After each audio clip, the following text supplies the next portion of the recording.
অনেকটা zonal marking. Morsalin দুজনেই রয়েছেন। সেটা হামজা নিয়েছেন এবং হামজার গোল, যেই গোলের অপেক্ষায় ছিল এই ন্যাশনাল স্টেডিয়াম।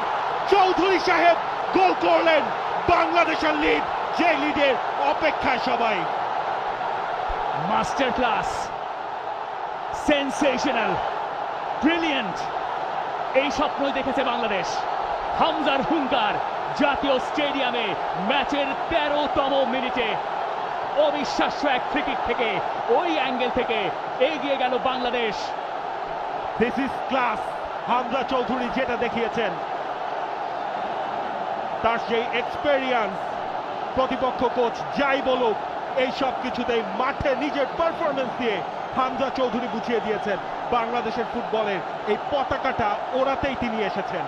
হামজা বলছিলেন তিনি লিওনেল মেসি নন, কিন্তু এই ধরনের গোল করলে তিনি কেনই বা হবেন না।